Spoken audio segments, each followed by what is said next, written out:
Sexta-feira da 29ª semana do tempo comum. Eu sou o Padre Pedro Paulo, estamos começando agora mais um programa, A Bíblia no Mundo de hoje. Nas sextas-feiras, como a esposa que o marido foi viajar e volta, há expectativa, há uma alegria antecipada, há uma emoção no coração, como bem descreve na linguagem poética do Pequeno Príncipe Saint-Exupéry, quando diz: se vieres às 4, às 3 já serei feliz. Isso é o domingo, primeiro dia da semana, dia por excelência, dia em que a eternidade entrou na Terra definitivamente, não só na encarnação do Verbo, mas na morte, ressurreição e envio do Espírito Santo. Domingo é tudo isso, junto, em síntese. E essa síntese ocorre na Eucaristia, sacramento por excelência, como todos os outros, da morte e ressurreição de Cristo. E nesse próximo domingo, nós ouviremos o Evangelho de São Lucas, capítulo 18, 9 a 14. 30º domingo significa que daqui a um mês, porque são 34 domingos do tempo comum, estaremos concluindo mais um ano litúrgico, o ano C de São Lucas, e iniciaremos o ano A de São Mateus. Nós temos ainda um mês para saborear a mensagem, para saborear Cristo na mensagem de São Lucas, na obra de São Lucas. Naquele tempo, Jesus disse a seguinte parábola para alguns que se consideravam justos e desprezavam os outros. 2 homens subiram ao templo para orar. Um era fariseu e o outro publicano. O fariseu de pé orava assim: meu Deus, dou-vos graças, por não ser como os outros homens, ladrões, injustos e adúlteros, nem como este publicano. Jejuo 2 vezes por semana e pago o dízimo de todos os meus rendimentos. O publicano ficou à distância e nem sequer se atrevia a erguer os olhos ao céu, mas batia no peito e dizia: meu Deus, tende compaixão de mim, que sou pecador. Eu vos digo que este desceu justificado para casa e o outro não. Porque todo aquele que se exalta será humilhado, e quem se humilha será exaltado. Pois bem, vejam a grande atividade terrena de Jesus: ensinar, acompanhado da cura e do exorcismo. Reintegração, cura e exorcismos constituem a lógica da pregação. Quando a palavra veio ao mundo, criou o mundo. E no mundo, criou homem e mulher à sua imagem e semelhança. Jesus é a palavra de Deus, isto é, o Verbo que se fez carne. Por isso a sua palavra percorre o ouvido e o coração, para que o ouvido e o coração daqueles que o escutam, daqueles que aderem, os transforme, esta mesma palavra, os transforme em novas criaturas. Será um grande tema na teologia de São Paulo, mas também no Evangelho de São João, no capítulo 3, no diálogo com Nicodemos, nascer de novo.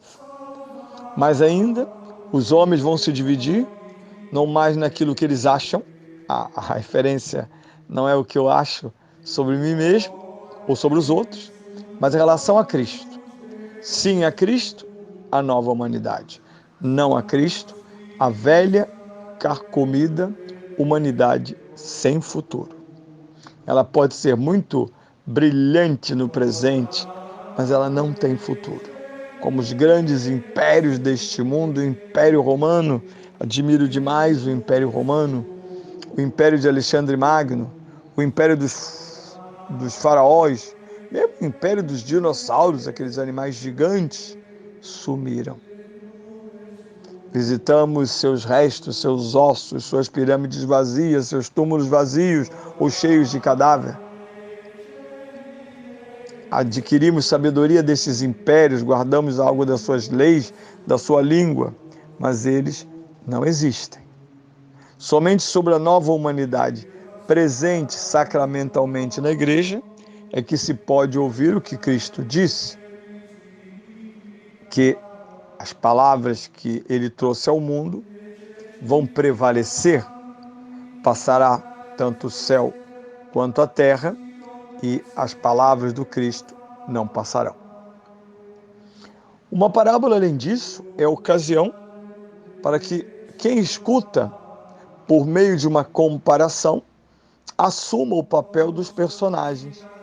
Aliás, uma parábola é sempre dita, sempre proferida, no contexto em que os personagens para quem se proclama a parábola estão ali metaforicamente, parabolicamente representados. E uma parábola também é uma palavra, um discurso de sabedoria. Portanto, dirige-se ao comportamento, à ética, à consciência dos que escutam. Não é uma simples história ou uma ilustração. É uma palavra que vai tornar-se viva, como toda a palavra de Deus, quando atingir a mente, o coração daqueles que a escutam e para os quais foi proferida. E neste caso, essa parábola é proferida para alguns. Quem? Os justos, às vezes só por autoconsideração, os justos que desprezam os outros. Estranho, né? Justo que despreza o outro. É um exemplo muito comum no mundo das religiões. Até no cristianismo houve e há sempre esta hipótese. Eu pego, por exemplo, as seitas cristãs. Eles vivem como se fossem seres superiores aos outros. As religiões afro-brasileiras são a sede do demônio. Os católicos são idólatras.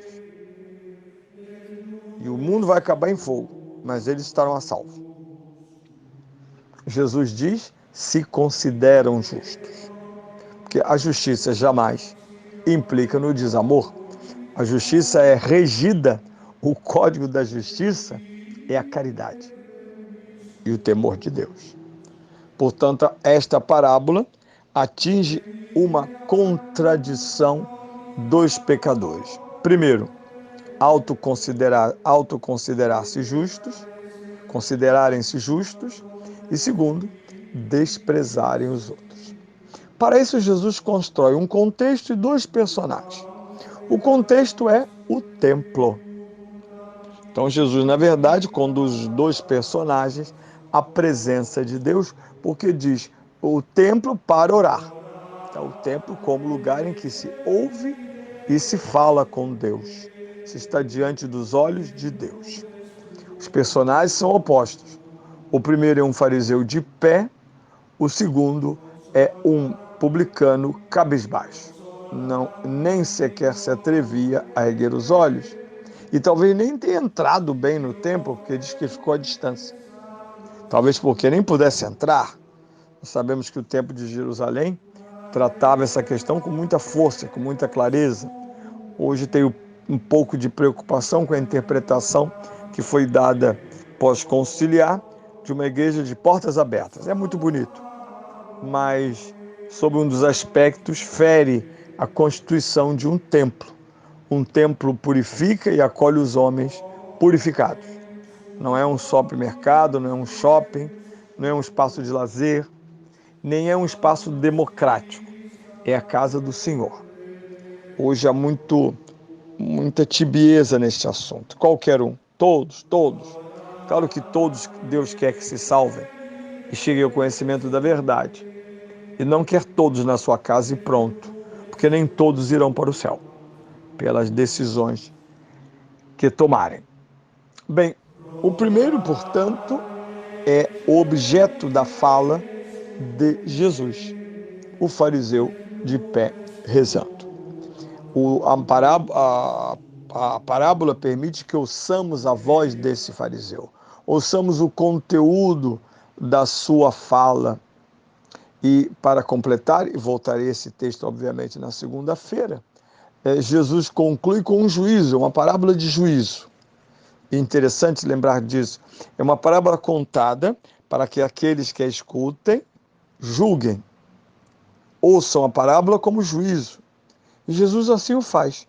Quando termina a cena da oração, um volta para casa justificado, o outro não.